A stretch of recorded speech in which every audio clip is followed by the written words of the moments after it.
Good evening, everyone. Thanks so much for coming tonight. I'm Nick Neely, an assistant professor of English writing here at Eastern Oregon University, and I'm a representative of our low residency MFA program in creative writing. Welcome to the Sandra and Carl Elston Ars Poetica Fun Reading and Conversation, featuring poet Robert Wrigley in conversation with Joe Wilkins. As people settle in, I'm going to just drop a few links and reminders into the chat. If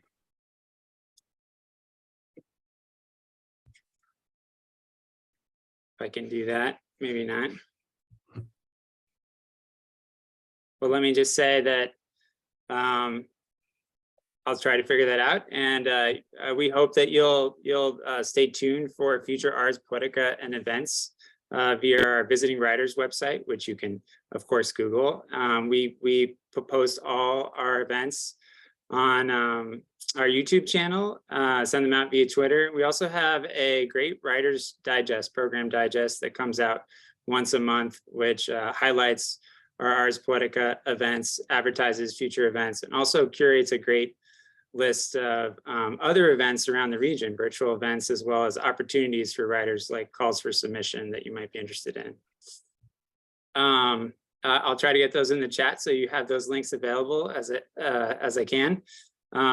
As we begin, I also wanted to begin with a brief land acknowledgement, which I acknowledge is an inadequate gesture by far, but a place to begin.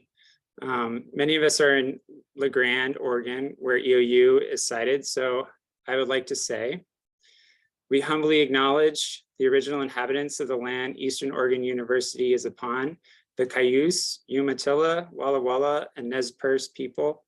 We celebrate their traditions, languages, and stories. We acknowledge their continuing connection to this land, water, and community, and pay our respects to these original stewards of Northeastern Oregon. Thank you. I'm going to briefly introduce Joe Wilkins in a moment, who will be in conversation with Robert Wrigley. And then I'll go ahead and introduce Robert, and he'll launch into a reading. Afterwards, Joe's going to pop on screen and with some questions toward conversation. That'll last about another 20-25 minutes, at which point we hope to turn to your questions. So feel free to drop those into the Q&A function, which is at the bottom of your Zoom screen, or also we will search for them in the chat. They'll appear there too.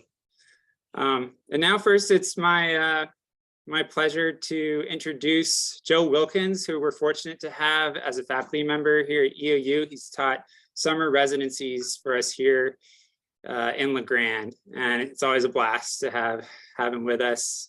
He's beaming in from over by the coast, Willamette Valley. Joe is the author of a novel, Fall Back Down When I Die, which was shortlisted for the first novel award from the Center for Fiction, and also a Pacific Northwest Book Award, and it won the 2020 High Plains Book Award. He's the author of a terrific memoir, The Mountains and the Fathers, and especially germane to tonight, perhaps, is that Joe is the author of 4 poetry collections, most recently Thief, a finalist for the Oregon Book Award, and When We Were Birds. There's a bit of a bird theme tonight, perhaps, and perhaps that'll come up. Winner of the Oregon Book Award. He teaches at Linfield University, and again, it's such a privilege that he also teaches for us. And now it's my pleasure to introduce Robert Wrigley. Robert has won numerous awards for his work, including the Kingsley Tufts Award, the San Francisco Poetry Center Book Award, and a Pacific Northwest Book Award, also things like a Guggenheim. He lives in the woods of Idaho with his wife, the writer Kim Barnes, a terrific writer and memoirist. The true account of myself as a bird is his 12th collection of poems. So Joe, you have a little ways to go from your 4 collections. And he's also the author of a collection of personal essays, mostly about poetry, called Nemirov's Door. He lives, again, with the writer Kim Barnes on the Clearwater River in Idaho. I just wanted to quickly introduce the book that he'll be reading from tonight, The True Account of Myself as a Bird. Here's how the publisher describes it. Over the course of his career, Robert Wrigley has won acclaim for the emotional toughness, sonic richness, and lucid style of his poems, and for his ability to fuse narrative and lyrical impulses. In his new collection, he means to use poetry to capture the primal conversation between human beings and the perilously threatened planet on which they love and live, proceeding from a line from Auden, quote, "All we are not stares back at what we are," unquote. In language that is both elegiac and playful, declarative and yet ringingly musical, in traditional sonnets and quatrains and free verse, Wrigley transcribes the consciousness and significance of every singing thing in order to sing back. Robert, we, as you know, a group of alumni from our program and Joe got together last week to talk about the poems, some of the poems in this book, and it was just a really rich discussion. So I'm excited to hear some of these poems from you, and thanks so much for joining us tonight. You're welcome. I'm glad to be here, or be there visually, or somehow digitally, electronically. So are we, am I ready to go? You're good to go. All right. I want to say thanks to Nick and thanks to Joe right off the bat. I mean, they're both taking times out of their evenings on a Thursday night, which is no doubt the most thrilling time of day and the most thrilling night of the week in both Linfield, Oregon, and well, everywhere in Oregon. Let's face it, Thursday night in Oregon. Isn't that an old song? But my relationship with LeGrand and Eastern Oregon University is long. I've read there 2 or 3 times before in person. And I'm, of course, as most of us remember, a lot more comfortable with in-person readings, with actually seeing human beings out in audiences. I usually focus on 1 or 2 people, find 1 or 2 faces to look at regularly. And in this case, I'm going to be focusing down on my book, so I won't be looking up. So I hope you'll forgive me for not making much eye contact, but I'll do it when I can. This is a poem called Synovial. If you were to ask a bone specialist, whatever those people are called in the medical world, what you call the stuff that is the lubricant for every joint in the body from the most upward part of the spine to the toe joints, he would tell you, or she would tell you, or they would tell you that that's a substance called synovial fluid. It's also called synovium. It's also called digital fluid, joint goo. This poem's called Synovial.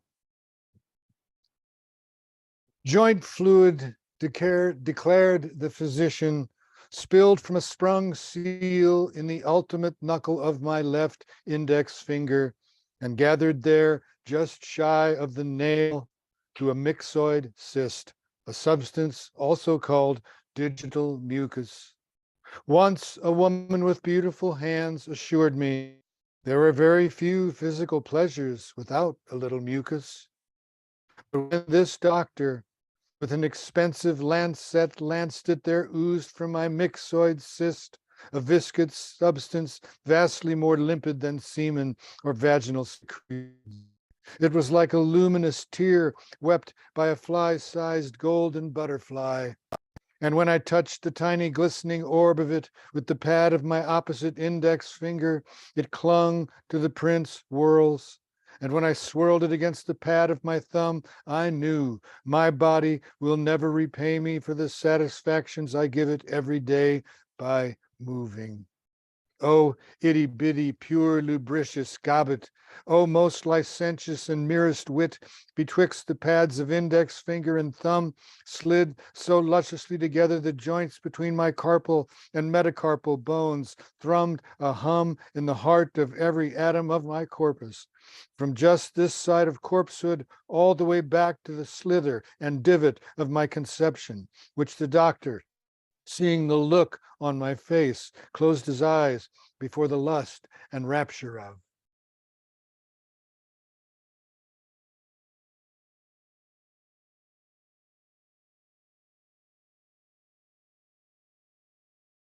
This may be, I suppose every book I write or every book most people write has the most unusual poem. And I think this is the most unusual poem in this book. It's called Boy Knew I. Having with great stealth acquired the first Playboy magazine ever would he possess, from the back seat of a rattletrap four-door DeSoto belonging to an older boy who played with other basketball, he after theftward and at great speed walked through all the shortcuts, furtive with under his secreted t-shirt of the neighborhood, where the problem it might by him be hidden from his mother occurred to him, since from her never anything successfully had he hidden yet before. Thus, atop the sheet metal cold air furnace hung from the joists floorboards, slipped from hand while standing on the step seat of a step stool almost no one ever stepped upon nor sat but he, who thereafter incessantly seemed free to need it, and the it that was retrieved with it thereby. Ah, convenience in that house of the basement bathroom and the showers prolonged therein for some many months, until, for a reason to him unknown, he forgot about the magazine and remembered it only a week after that house they moved to another, bereft at the thought he was by his loss. For a time seeming long, then in passing, he bathed with assistance subsidiary only of the memory had of it by him, the Playboy he had stolen and successfully, in spite of his mother, all knowing had hidden. As for the so-called hardcore porno mag purloined by him from such magazines in great number, mostly unhidden, and had differently were its pictures, his curiosity dire and pain, so much so the picture's purpose for him almost could not suffice. This magazine he, in a plastic bag, had hidden in the rattletrap abandoned treehouse of the long gone boy at the new place, where by spring rain incessant and nest building squirrels chewed and saturated swiftly it became, until there only one picture was that for his purposes somewhat useful remained. But about it he forgot, of course, in the back of his jeans pocket, his laundry doing mother, in the ordinary ransackery of all his hands might have, and presented it to him, it at him and looked, saying nothing more.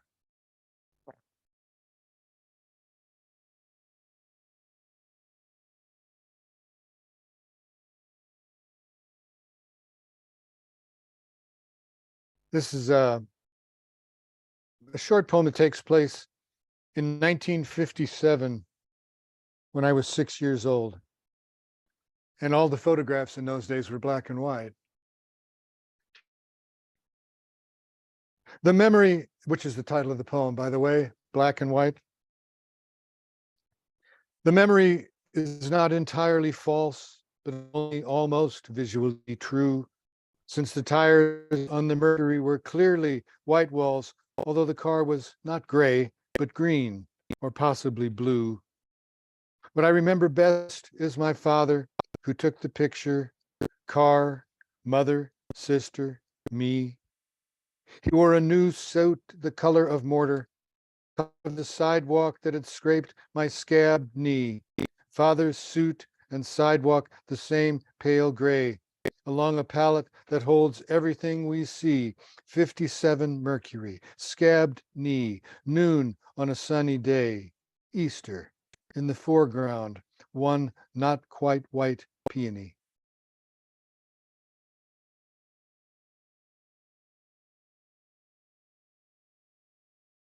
I'm in a little building, 12 by 16 feet, that I built myself in 2002. So it's 20 years old and it has not fallen down.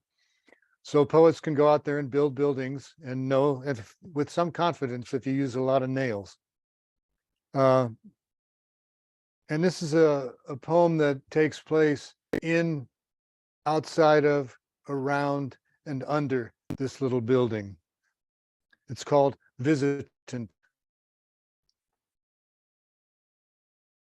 The little building sits on piers, so I use faith beneath it for storage, and I can tell by the sound of the steps of whatever it is that's down there this late afternoon, walking around, taking shelter from the snow, not only exactly where it is, but what it's stepping on as it goes.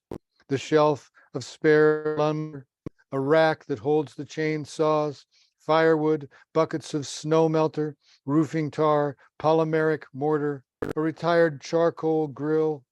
Whatever it seems, unaware of me up here, and I don't mind it down there.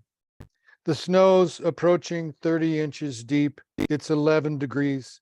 The problem is I have to pee, which will require not only rolling my chair away from the desk, but walking across the way to the door, then out onto the covered porch and across the porch to the urinal.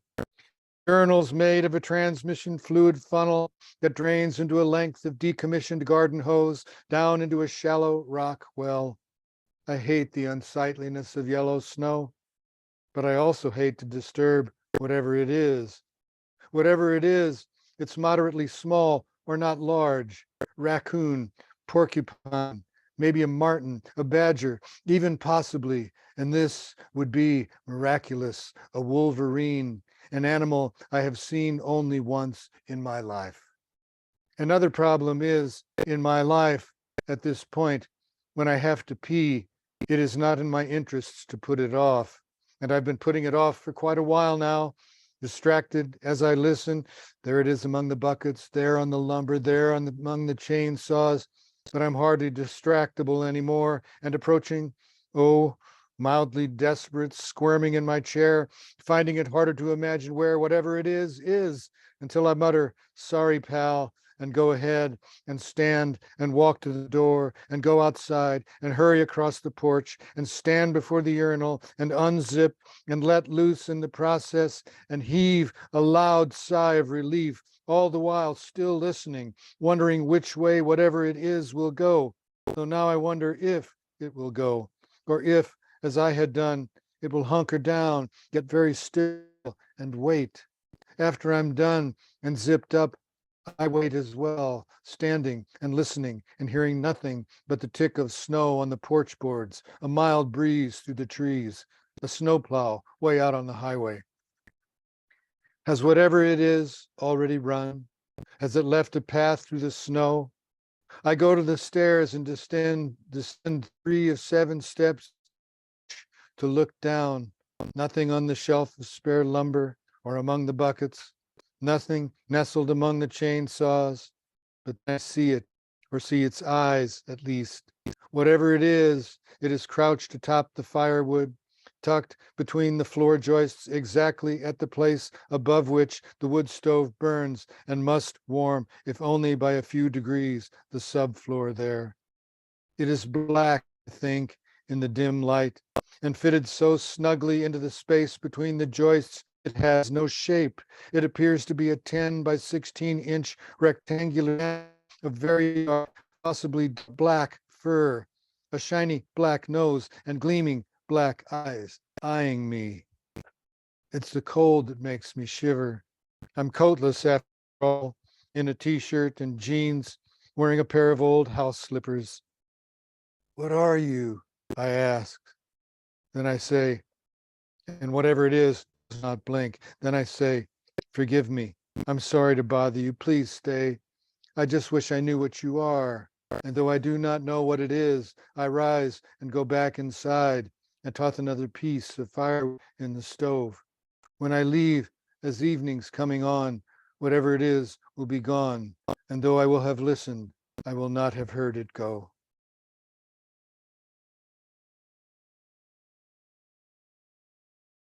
I'm going to read a couple more. This is a sonnet. I love sonnets. Back in the 16th century, everybody wrote sonnets. If you didn't write sonnets, you weren't cool. It was like not having an iPhone. Or it was like having an iPhone. No. And this poem, this is a sonnet that cheats very differently. It's only one. It's called Figure. You want a piece of me to see from the depth of me, a flesh within me no one's ever seen, not me, nor the mother or the lovers of me. A piece that will have been me, then is no longer me, but a synecdoche of me, or possibly metonymy, a figure of speech of me, in contiguity or association with me, a part for the whole of me, a sliver that once was me, so you might perceive the end of me.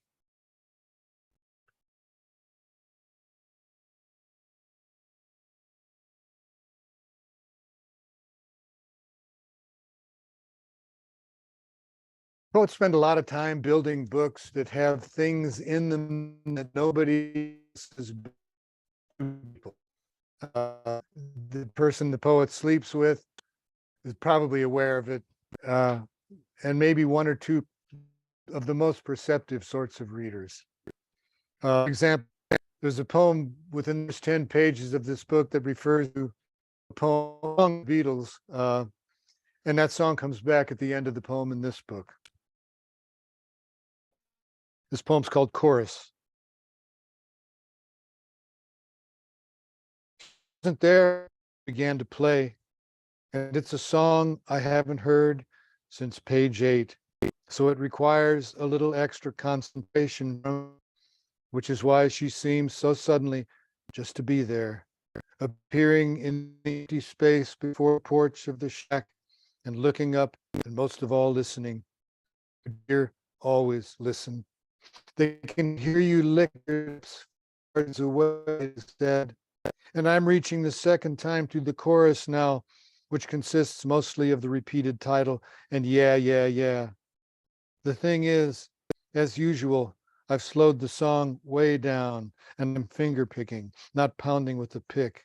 And with its 3 minor chords, it sounds almost like a ballad, or slow and sad, at least.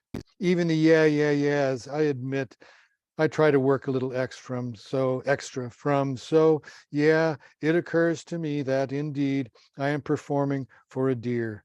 And I want her not only to appreciate the miraculous fact of human music, but also of me. Performing for her hell, I'm playing and singing to her, all the while aware, despite her beauty, her impossibly big brown eyes, her listening, that it would never work out between us. It's a mild day in late autumn. She's probably pregnant. I'm old as half the trees around us, but the look on her is so intense, so pure in its regard, that it feels like everything else in the world, that place, everything else in the world goes to when you're looked at that way, especially if you're singing. And the worst thing that could happen at such a time is for the song to end. So I keep on singing. He loves you. Yeah, yeah, yeah. Time for one more. Nick is story is going to the Wood River Valley of Idaho, or coming, I should say, over to the Wood River Valley of Idaho. And this takes place in the Sawtooths of Idaho. It's called Watching a Landslide. Irregular at first, a few rocks dislodge and staccato down the slope of scree across the lake until the whole friable face sags, blasts and buries the shoreline baluster boulders all the way to their boulder shoulder, baby. After which a trapezoidal cloud of rises and drifts limp as a severed blossom until silence returns and a breeze, followed by the chop of newly hewn waves which roll across the surface to lap exuberant and washed of all dust at our feet. Thank you very much.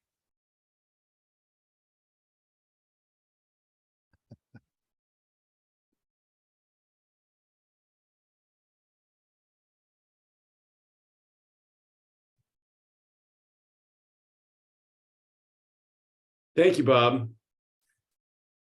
Thank you, Joe. I'm hoping we're on camera now and ready to talk. I can see you and myself above. Well, let's do it. Let's talk. Okay. And yeah, thank you. So I've got a number of questions that I'm thinking, especially because these series are geared towards writers, undergraduate writers and graduate writers and alums who are out there in the writing world, that I might ask some more process questions, more craft questions later. But I want to start with a question that I think I want to start with. How did you conceive of this book, Bob, that to me seems so artfully made from poem to poem to poem, where we're moving back and forth from the narrator or the poet's, the speaker's perspective to this perspective of the other, and the other in this case is so writ large.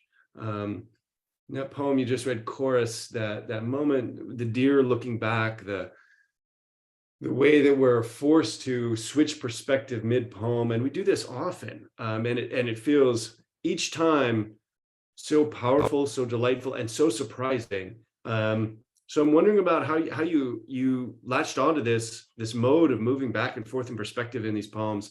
And how the book came to be, this book that forces us into these different perspectives, forces us into these different places. It's a great question, Joe. I think that I have to start with the title. The title, The True Account of Myself as a Bird, is a line from a poem, not the title of a poem. Most often, as you know, the title poem features the title of the poem as the title that becomes the title of the book. And I couldn't find that poem. I couldn't find the right poem to function as a kind of title poem. So I just kept rereading the manuscript and rereading the manuscript. Yeah. And I came across the poem, which is called To the Man. And I realized that tension you're talking about between the other and the speaker voice of the poem and that which the poem perceives, between what the poem endeavors to describe and in the process of description the poem wields. And I came across that line, which is the true account of myself as a bird, a whole line, 10 syllables long. And I thought, well, hell, this needs to be the title. And then I started noticing that I'd done that in other places. So I'm not sure the whole book is preconceived that way. But once I saw that I was doing that, sort of going back to that particular approach, I found other places in other poems where I could accentuate that, where I could revise toward making the poems seem to fall in line with doing that same sort of function, turning the perspective around. And the idea that the publisher's lingo on the back speaks of the idea that the poems seek to try to speak for everything else in the world that is voiceless. My quibble with that, which I worked with them to revise, was that I don't think that I don't think the other things in the world are speechless. I think a stone can speak. I think a tree speaks very eloquently. We know birds speak. We know birds sing the most elegant and beautiful of songs. They're not limited at all. And I think the grasses have a lot to say. And I think the dirt is about as eloquent as you can get. Maybe to keep going on that, I'm interested, especially in these poems, as someone who has read, I think, except maybe your first book, which I haven't been able to get a hold of, Bob, The Sinking of Clay City. I think I've read all the. Okay. And I'm so interested in the way that this book seems to be a book about what's shared between us, right? What's in between us. It seems to be a book of great generosity. And I even find myself so interested in many of these characters that step into the book, many of the natural characters, but also I'm thinking specifically about Falling Off He Devil. And you end it with your grandmother. you're talking about taking a bad step on a mountain and potentially hurting yourself very badly, something that you live with for many years. And you end it with your grandmother who, as you say, who in all her born day, or who in all the born days of her life never set eyes on a mountain nor cared to. And I just Right. love that moment at the end. And I love the generosity, the movement between time and place and generations. And I'm wondering, for lack of a better word, perhaps jealously, how did you get to that space of generosity, that space of sharing inside your poems? Well, I think I consider lucky enough to have read 20 years ago a poem by among the great Oregon writers ever, William Kittredge, a book called The Nature of Generosity, which people don't talk about when they talk about Bill Kittredge's books. They really don't talk about The Nature of Generosity, and it's an extraordinary book, just absolutely beautiful and extraordinary book that made me, at the time, 20 years ago or more, think about, well, the nature of generosity. And not so much human generosity, although that's certainly a concomitant part of it, but the generosity of the natural system, the generosity of the, I guess I'd have to call it the universe. I mean, the way all the reciprocal parts of the universe work in tandem. The way a black hole, we don't know what a way a black hole works. What am I talking about? But we're beginning to learn more about these kinds of things, and we see that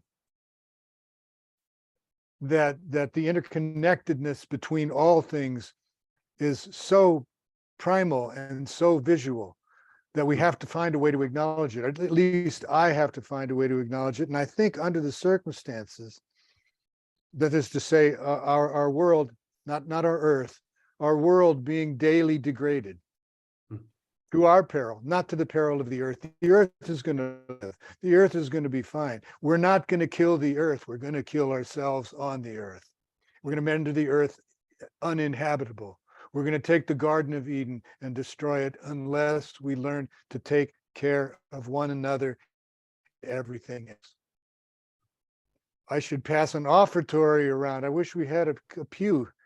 But I believe it's absolutely true. And I think having that kind of preoccupation in my daily life, in my sort of worldview, affects the way I compose and affects my aesthetic as I try to write.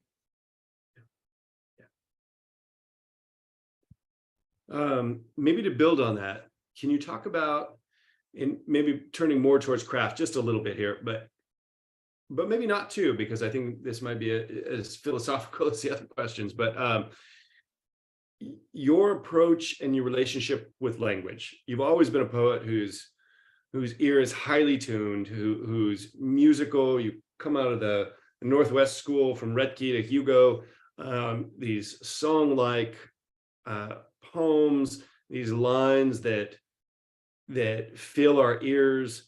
But I think even in this book, even more so than maybe your others, that music is both more complex, but at the same time, again, as I said, more generous, more offering, moving back and forth between reader and poet.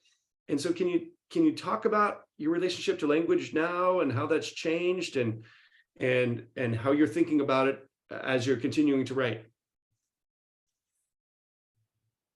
I think that my relationship to music has been pretty consistent through the years, but not the same. It has to be one's work, one's style, one's way of putting words on paper has to, for better or worse, mature. You get older, you start approaching things, you start approaching dance differently when you get older. You start approaching singing differently when you get older. My voice is not, I used to have a much more robust baritonal voice, and my voice as I age is depleting. And that wounds me, but my voice on the page, I've worked at trying to find a way to enrich it, which means never stopping, even in a poem like Visitant, even in a poem where it's mostly a narrative about this guy hearing an animal underneath, while of course he's writing. I mean, that the poem's in Poetica. It's poem gets about what's happening right which is the poem. But even in that poem, which is largely narrative or driven by narrative, I try to keep the syllables crisp. I try to keep the rhythms stately. I guess that's the right word. Stately or exuberant too at the same time. It kind of depends on the poem. Sometimes I can get stately, sometimes I can get exuberant, sometimes I can have the St. Vitus dance. Well, too, it seems to me your syntax is always so impressive. I know it's kind of a buzzword, but it seems so resilient. You're able to like wield it, move it back and forth between line to line to stanza. And so your syntax seems to me very much a part of the music. The way you push on the sentences and they sort of rise up to the occasion. So I don't know if I have a question there beyond just a comment, but maybe you could talk about syntax, how you think about sentences. Oh, syntax is delicious. I mean, I read in Missoula this fall. We were living in Missoula. Kim was the Kittredge writer in residence, and I didn't have to do anything but read and write and hike. And I read Ulysses, James Joyce Ulysses. It's 1,236 pages long. I've been meaning to read it all my life. I started on it a couple of times, got 200, 300, even 400 pages in, but I read the whole thing this time, and it's exhausting. And there are passages where I just had to stop and get out my computer and type down this long sentence, half a paragraph long, because it was just so spectacular. Just the way the clauses got subordinated, the way the clauses got connected. And when I first started teaching, not even when I was a student, when I first started teaching, I didn't really know what a clause was. I knew it was a particle, part of a sentence, and I knew how to identify a dependent clause and an independent clause, but I didn't know what the possibilities of clauses, which are basically complete sentences or mostly complete sentences, inside of other complete sentences. I mean, it's an onion layered sort of thing syntax is, and you can just build on it. You can make a pearl out of a grit of sand. Yeah. And I think the challenge of syntax is to keep it on the edge of being under control.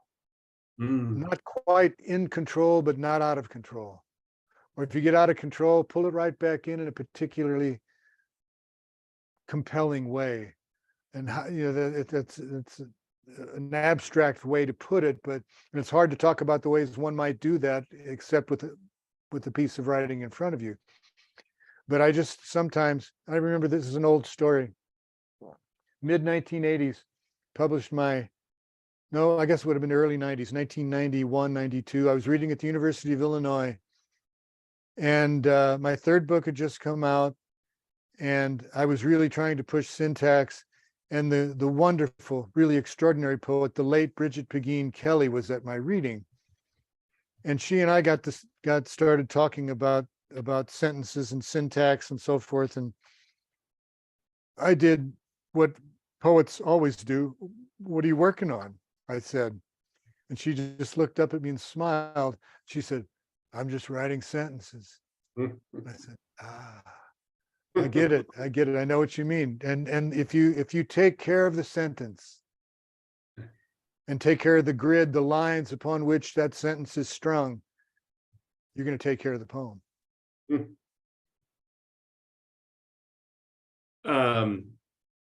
That's fantastic. I love that. I want to jump into one thing you mentioned, Bob, and that was when you first went to graduate school. You even said when you first started teaching, you weren't even maybe quite clear what a syntax or what a clause was. And I think I taught your book Nimarov's Door in a fiction writing class, not this summer, but the summer before.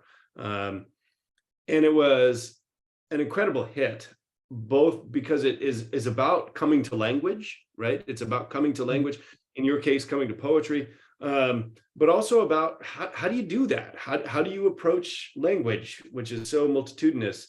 And I know your biography, you're a first generation college student. You were raised in a blue collar household, and your father was someone who didn't maybe quite understand the things that you were entranced with and attempting to do. And especially maybe for students, how did you navigate those barriers, those misunderstandings, those ways of being that you were after that maybe those you loved didn't quite understand? I don't think I gave myself any choice in some strange way. I knew I didn't know anything, and the more I learned, the less I knew. The more I became aware that what I thought I knew, wasn't really very clear on. The more I understood that I didn't know, the more I needed to learn. I just kept trying to learn. And I remember telling a student years ago, I don't think it was you. It was, I think, a first-year student who said, I feel like I've hit a ceiling already. I'm in my first year of graduate school, and I've hit the ceiling. I can't go any farther. And I said, well, yeah, you can.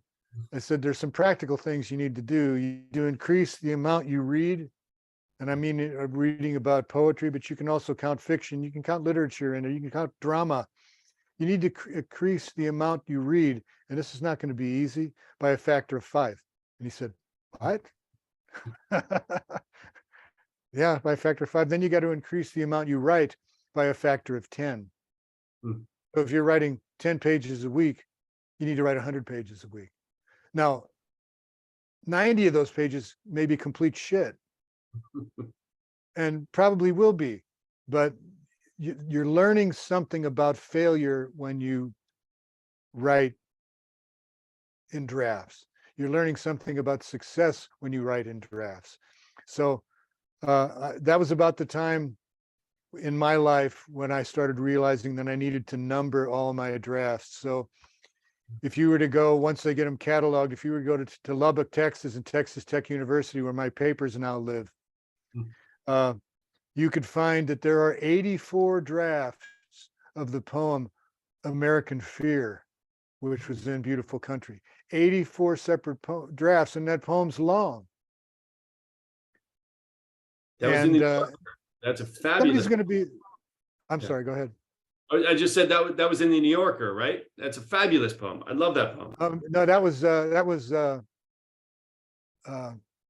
Exxon was in the New Yorker. American Fear is in the same book, and they're very similar.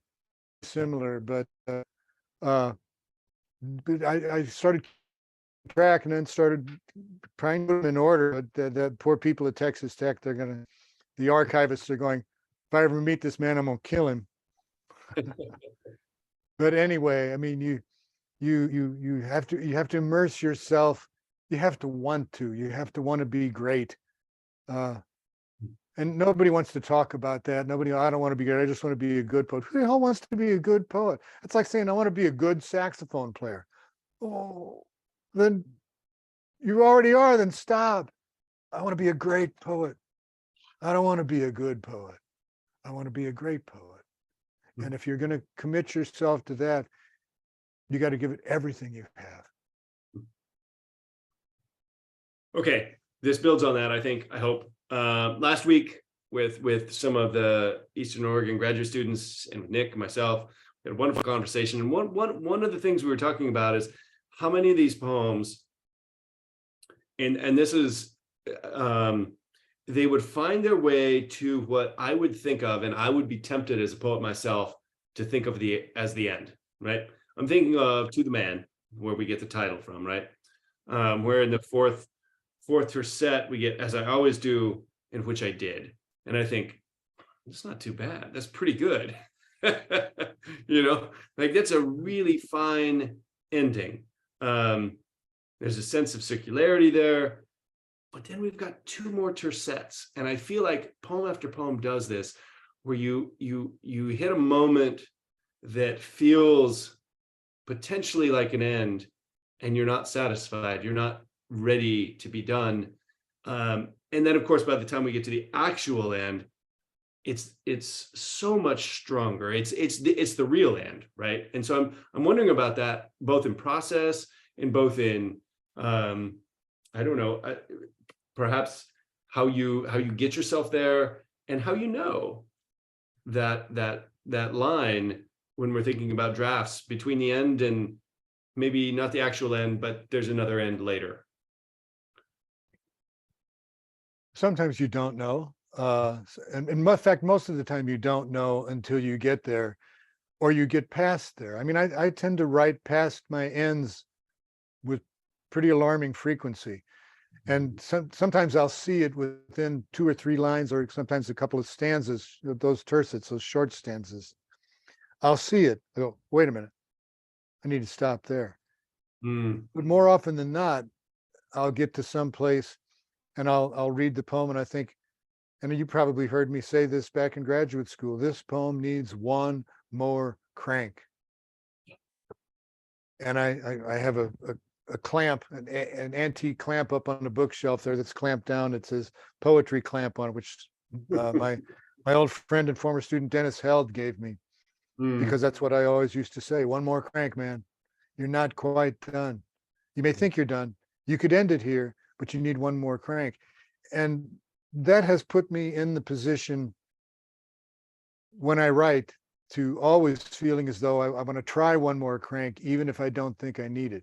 Sometimes I don't need it, but it doesn't hurt to try. It doesn't hurt to give it a whirl, see where it might take you. And then you can really surprise yourself. Yeah. And it's all about surprising yourself. Yeah. I mean, the thing about, and then I did fall asleep, is it's sort of not surprising, whereas bringing it a couple more stanzas farther does surprise not only the poet but the reader. Absolutely, absolutely. And I think that sense of pushing on yourself, knowing your own, this would be a reasonable place to end, a place it could possibly happen, but it's not there. The surprise isn't there. And I'm thinking, especially, Bob, once I brought a couple of poems in your office when I was a first year graduate student, and you read them very kindly, and they were confessional. They were, about my own life, my own experience. And the first thing you said is you read them and you pulled off your glasses and you kind of chuckled and you said, "How do people do it?" And I said, "What do you mean? How do they do what?" And you said, "How do they do it without writing poems? How do you get through a life without writing poems?"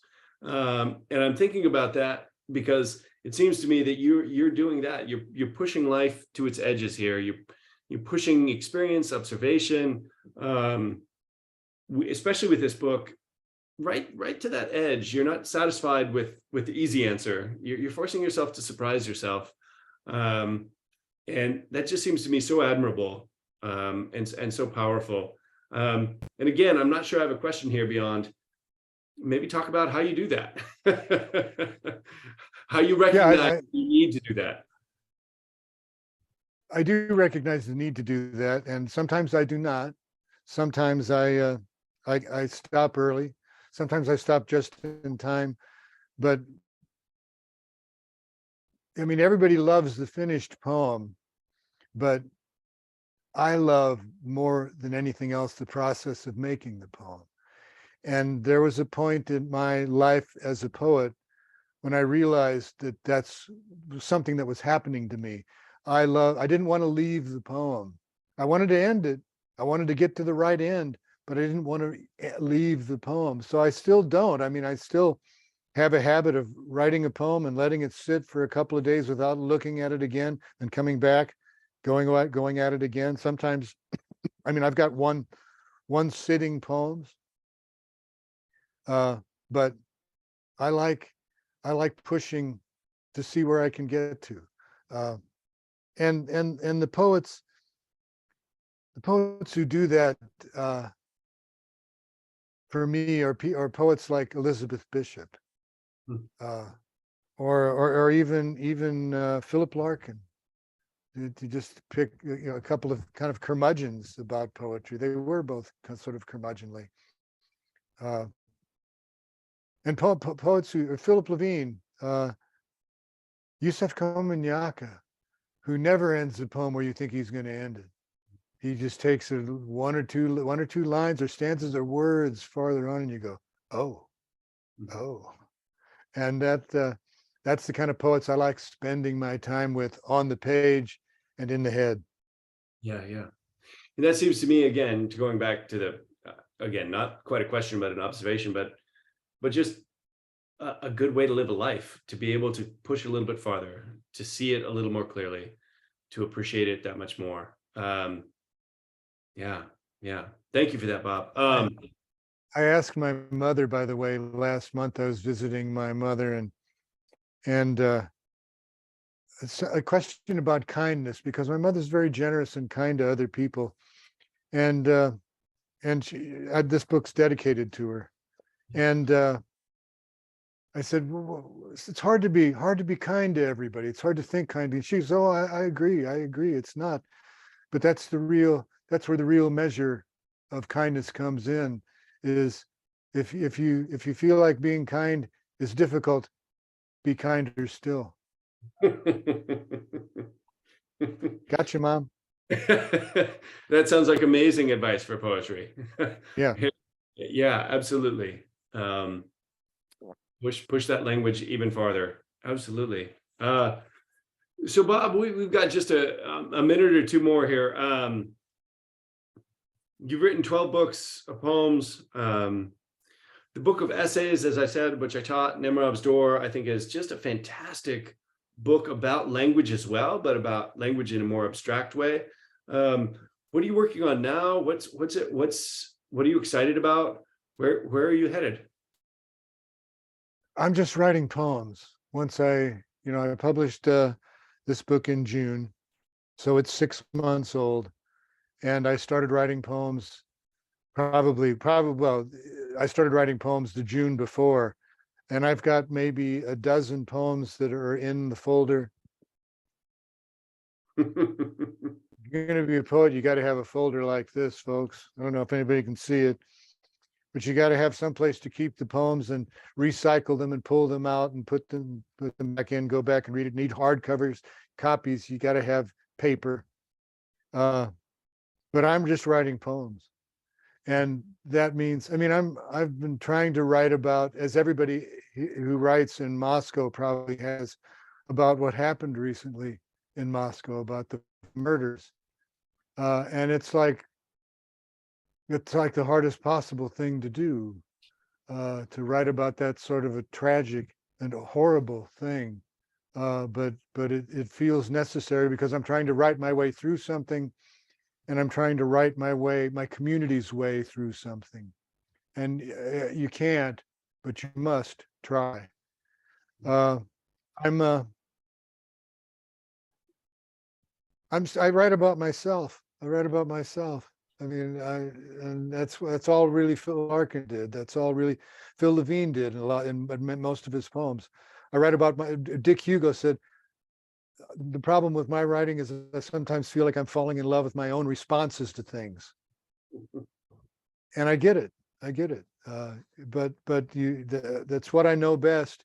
And my day-to-day experience is just what I have to regurgitate. That's a lovely word to choose. What I have to retool to make into poetry and art. Well, I'm thinking again about what you told me, that, or asked rhetorically, how do people do it? And I'm not sure how they do. I know how you do it, and you use language to try to understand the world around you, and I'm trying to do the same. And I know many of the folks watching tonight are as well. And Bob, thank you so much for this book, for your reading of it, and for hanging around to talk with us. This has been really fun, and I appreciate it. I appreciate it too, Joe, and I appreciated, Nick, your efforts on my behalf, and I appreciate those of you who have listened, and I hope you'll keep reading poetry. You can read mine. That'll be good. But there's so much out there. There's so much wonderful poetry being written in the world today, and worth reading. I have to say, I absolutely love listening to this discussion. So many gems that I'm going to carry with me. And I just wanted to say first, Robert, that thank you for sharing how you're trying to write through the tragedy occurred up in Moscow, and we were all thinking of that town and your community, and I'm very interested to see, how you deal with it in writing. And then on a more upbeat note, I was thrilled to see the folder where the next collection lives, and yeah, I myself need a folder. I've only got a paper clip, which just seems cheap. Oh, no. So yeah, I love hearing about syntax. Just so many amazing words of wisdom. So I just want to thank you, Robert, for beaming in to be with us tonight, and letting us into your beautiful studio. And Joe, thanks so much for all the wonderful questions. You two have a great rapport, and I always love when a mentor and mentee get back together as sort of fellow artists, and that's what happens. Well, we are peers, wholly and completely. And thank you to everyone who came out tonight. We hope you enjoyed it, and that you'll return to Ars Poetica in the new year. We'll make sure that you receive news about upcoming events. And Robert, we hope to have you down here in person eventually when we could find that would be swell. Yeah, it would be swell. Happy holidays, everyone. Stay warm and stay happy. And thank you all. Have a good night. Thanks to also, I would be remiss without saying thanks to Devon, who's behind the scenes running our program for us. Cheers, everyone.